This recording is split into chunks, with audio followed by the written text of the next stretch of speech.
Baik, bismillahirrahmanirrahim, kita lanjutkan ke video berikutnya, yaitu untuk jurnal berikutnya, yaitu mencatat biaya-biaya kombinasi bisnis. Tadi telah dijelaskan bahwa ketika melakukan kombinasi bisnis tentunya ada biaya-biaya yang dikeluarkan.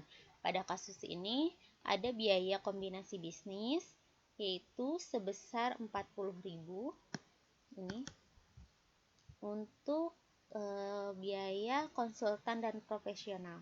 Juga biaya 20.000 untuk pencatatan saham. Seperti itu. Oke, maka ada pengeluaran kas 60.000. Sampai di sini sudah terdapat 2 jurnal. Selanjutnya jurnal ketiga. Sebenarnya untuk kombinasi bisnis kita memerlukan 3 jurnal. Oke, jurnal ketiga yaitu mencatat pengambil alihan aset neto PTB. Tadi kas 125.000. Dari mana didapat? Dari sini. Kasnya 125.000. Kemudian aset lainnya 1 juta. Aset lainnya 1 juta didapat dari mana? Dari slide sebelumnya yang ini. Oke, sudah. Kemudian goodwill. Goodwill didapat dari mana? Kita geser dulu ke sini. Ke perhitungan goodwill. Sini. Perhitungan goodwill ini kita dapat dari nilai wajar imbalan. Nilai wajar imbalan ini didapat dari nilai wajar investasi 885.000 ini dikurangi nilai wajar aset neto 775.000.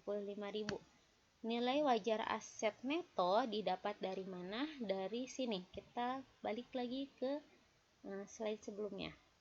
Dari sini. 125.000 ditambah 1 juta, jumlah asetnya 1.125.000 dikurangi yang bawahnya 350.000.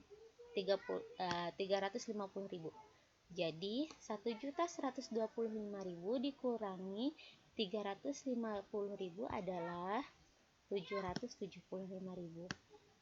Jadi didapat goodwillnya adalah 110.000. Nah, di sini 110.000. Kemudian macam-macam liabilitas. Macam-macam liabilitas ini 350.000 dari slide sebelumnya yang ini. Oke. Kemudian investasi pada PTB 885.000 di sini. Total investasi, uang kas dan saham yang dicairkan seperti itu. Oke, untuk jurnal C sudah paham. Kita lanjut setelah membaca soalnya, kasusnya kita buat 3 jurnal. Kemudian kita konsolidasikan laporan keuangan setelah kombinasi bisnis. Laporan keuangan setelah kombinasi bisnis ini kita lihat posisi kas. Di sini posisi kas totalnya adalah 405.000. Kok bisa jadi 405.000? 405.000 ini didapat dari yang menjadi posisi utama itu adalah PTA ya. PTA 475.000 dikurangi aset atau kas yang dikeluarkan 135.000, kemudian ditambah nilai wajar kas dari PTB 125.000, kemudian dikurangi 60.000. Ini 20.000 dan 40.000 jadi 60.000. Ini kan mengeluarkan kas langsung. Jadi totalnya adalah 405.000 gitu. Kemudian ada aset lainnya. Aset lainnya ini didapat dari mana? Dari aset lainnya ini nilai buku PTA ditambah nilai wajar dari PTB. Jadi 3.600.000. Maaf. Kemudian goodwill. Goodwill tadi sudah ya perhitungannya yang ini ya. 110.000.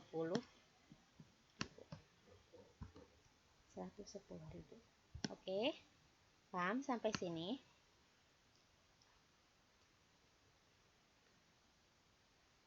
Kemudian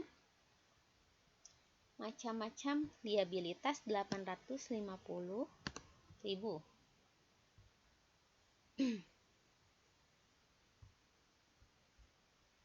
Macam-macam liabilitas 850.000 didapat dari 500.000 macam-macam liabilitas PTA dan 350.000 liabilitas macam-macam liabilitas PTB nilai wajarnya 350.000. Jadi 850.000. Kemudian modal saham 2 juta didapat dari sini. Dari 1.500.000 ditambah 500.000.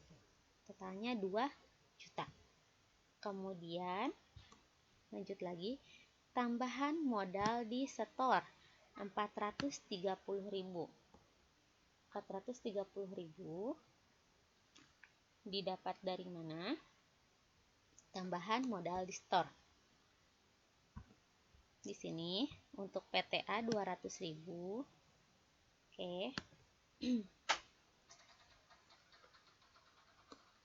Kemudian sebentar. Untuk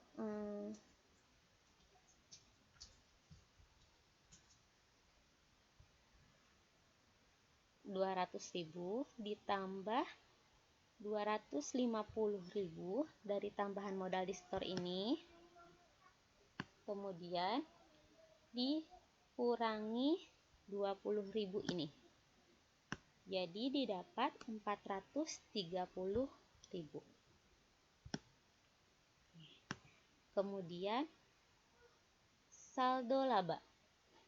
Saldo laba ini didapat dari mana? Kita kembali ke neraca awal dari PTA 875.000. Oke, dikurangi 40.000 ini. Didapat 835.000. Kemudian kita totalkan. Totalnya ini harus sama ya, harus balance. Oke, itu. Kemudian ilustrasi kedua. Laporan posisi keuangan PTA dan PTB per 30 Desember 2012 sebelum keduanya melakukan kombinasi bisnis adalah sebagai berikut. PTA, teman-teman bisa lihat nominalnya sebenarnya masih sama dengan yang tadi. Kemudian PTB dengan nilai wajarnya. Nah, yang membedakan adalah di kasusnya. Kasusnya adalah kombinasi bisnis ini dilakukan 31 Desember 2012. Sebagai imbalannya, PTA membayar uang tunai 100.000 dan menerbitkan 500 lembar saham biasa. Nilai nominalnya 1.000 per lembar saham dan nilai wajarnya 1.200 per lembar saham. Untuk diserahkan pada pemegang PTB, pemegang saham PTB. Biaya terkait kombinasi bisnis yang dibayar oleh PTA adalah biaya pencatatan saham 20.000 dan biaya konsultan dan profesional 40.000.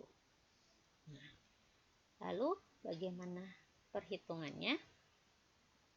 Kita lanjut di video selanjutnya.